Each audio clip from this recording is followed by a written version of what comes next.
Michael O'Leary is warning that you could pay as much as €500 for a one-way flight around Christmas, and he's blaming the increase on the Dublin Airport passenger cap.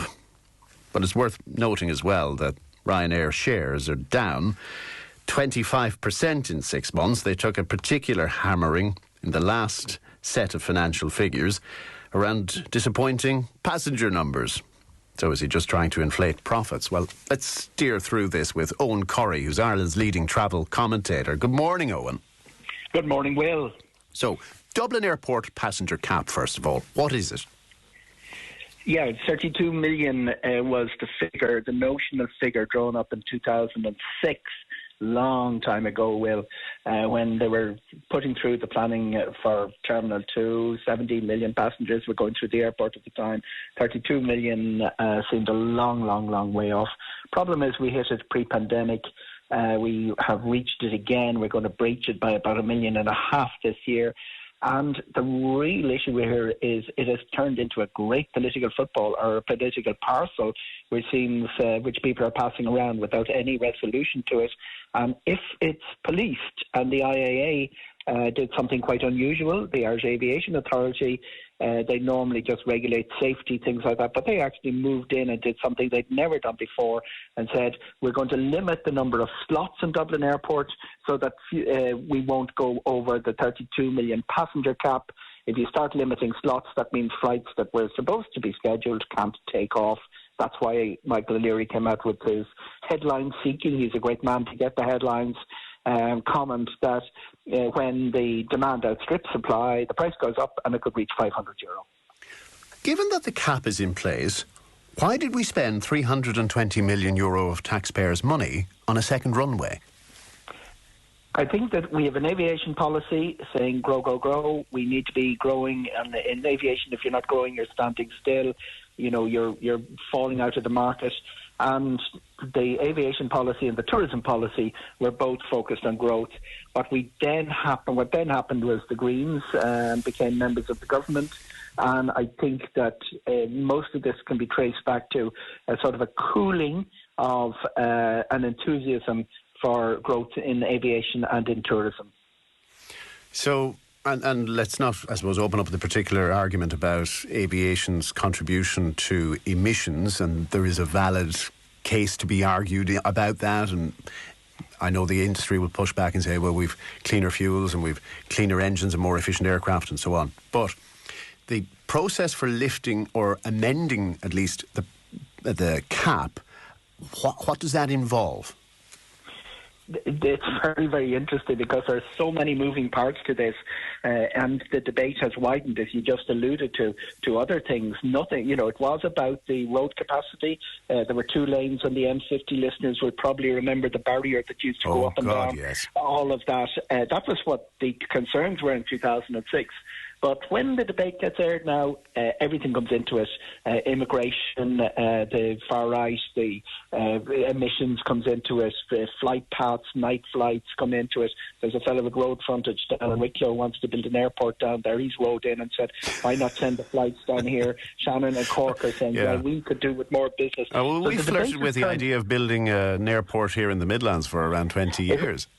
Makes more sense in the Midlands than it does down in County Wicklow, because it would be central for the whole country. And it's something I wouldn't park. It actually might re-emerge again. Somewhere around Geeshin or somewhere like that would be a great place, because if you've got road, sort of direct road services from places like Cork to the Midlands. But all of that's in the future. At the moment, we have... By the way, Michael O'Leary has poo-pooed the idea. I think Tubber was one location mentioned, and it's near Moat in County Westmeath. And he says, well, the Midlands is full of fog, so you can't fly planes in and out if there's fog. But anyway, I digress. Well, Michael O'Leary knows the Midlands too well. There's lots of places, airports have been built that are foggy, including Shannon. But anyway, the 32 million cap is going to be breached this year. And what's really, really interesting, Will, is the politicians saying we're not going to do anything about it. The board plan all people said, Inspector about 5 years ago said that it's not a planning issue at all. Why is it coming up in planning? Fingal say it is a planning issue. And Fingal County Council have been left with this parcel that has been passed around. They are not entire. IAA have said they're very unhappy about policing this. Fingal County Council aren't very happy about having to process it, and anybody listening to the show will need no introduction to how the planning process works in Ireland. Permission is granted, somebody appeals, it ends up in the High Court, it ends up in Bortlanola, goes back to another permission granting and change of condition, it gets appealed again. We're talking about years of it being passed around, and in the meantime, Ireland's growth, because you can actually peg the Irish economy to how the airport performs. If the airport grows, the economy has grown. If the airport goes into decline, which it did in the 50s and the 80s, the economy is in decline. It's actually a measure, a nice little gauge of it. So if you're actually deliberately saying we don't want the airport to grow, the repercussions are all over the place. It's like pulling something out of the engine of the car to fix it and discovering that a lot of other things don't work as soon as you've done it. But what's unclear still is whose call is it to lift the passenger cap if the hot potato keeps getting passed around? Clear as day in Michael O'Leary's head, Minister for Transport, Eamon Ryan, writes a letter to the EIA directing them not to enforce. He says the planning permission could go on the background. We can do all that appeal and High Court and everything, but let it grow as it stands from the 32 million to follow the aviation policy and the tourism policy. Dublin Airport have a plan to grow to 40 million.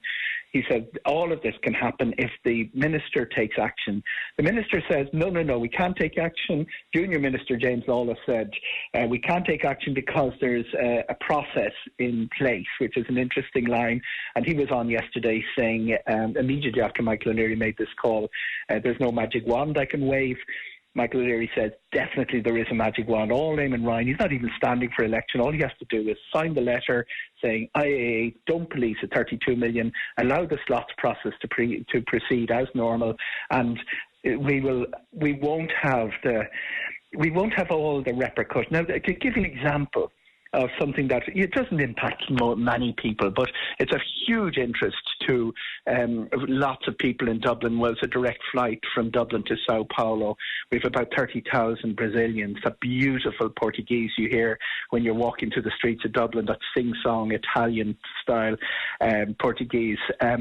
All of those people really want a direct flight to get home. That was supposed to happen. It's gone. There are about 7 airlines supposed to come to Ireland that won't be coming. Direct flights to big business locations not happening. All of that is going on in the background. It didn't really impact summer 2024, but Christmas is going to be messy. The Leinster rugby flights are now have to take off from Belfast with the fans.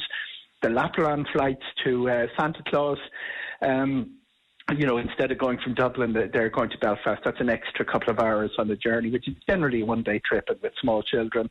All of those impacts are beginning to be felt, and summer 2025 could be quite messy indeed, particularly if we see reciprocal action by the American authorities. When Amsterdam Airport tried something like this last year, the American authorities stepped in and sanctioned KLM's flights to America.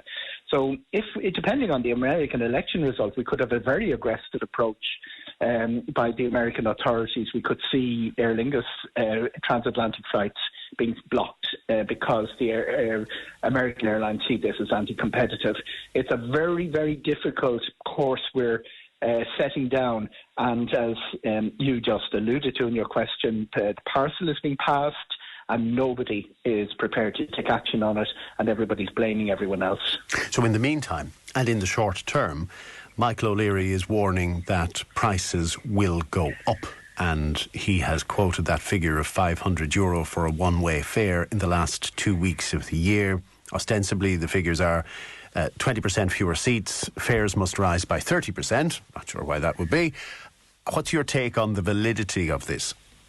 Overstated, as everything in Michael O'Leary's life tends to be, but there's no doubt the way the logarithms work, you've got the last few seats on any flight is going to be really, really expensive, and it's up to Ryanair's algorithms to decide what the peak price is on for instance, a Christmas 2 days before Christmas Eve flight is going to be. All listeners know that if you book early, you get a good price. The real problem is, funerals, having to move quickly from one place to the other. You end up playing for Michael O'Leary's horse if you have to book on the same day or the day before a Ryanair flight, and that's where the peak prices will come in. There's going to be a problem, though. Demand, supply, once the first day in junior cert economics, if the demand outstrips supply, the price goes up. If the supply outstrips the demand, the price goes down. We've had a situation that over the last few years where we've got fairly good access to aviation because the supply has been strong, and if the supply line is cut back, the prices go up. One caller finally reminds us that Michael O'Leary has a history of clashing with ministers for transport, and as we remember the late Mary O'Rourke today. Absolutely. I recall an ad that Ryanair posted one time. Now, this, when I say posted, it was before the days of social media. They had it printed in a newspaper of Mary O'Rourke depicted sitting in a bath. So he has a penchant for pointing the finger at ministers. Whether it's valid or not, I suppose listeners can decide. Yeah, Mary O'Rourke was a wonderful, wonderful woman, and she did enjoy, even though the fun was being poked at her, she did enjoy that. She did clash repeatedly with Michael O'Leary, and the comment came from a radio show such as yours, Will, when she said she was in the bath when she got the news that a route had been cancelled, that Ryanair had done, and he used the image, as he tends to do in the advertising that followed, very forward sort of advertising campaigns and forward statements. He's calmed down massively in recent years, but I know him for a long, long time. I have not seen him as focused on his airline as he has been over the last 6-8 months. What he's done is he's brought Ryanair from more or less 120 million passengers a year, vying with the Lufthansa Group to be the biggest airline in Europe. During the pandemic, everybody suffered, but he kept his pilots licensed and his aircraft certified, so he was ready to jump. And now the figures that were released the day before yesterday show they're on course for 200 million passengers a year, while Lufthansa are still stuck in 120 million by a margin. The largest airline in Europe and the third largest in the world. Quite a huge achievement, and you don't achieve that by being a shrinking violet. Absolutely not. Eoghan Corry, thank you for your time. Always a great pleasure, Will.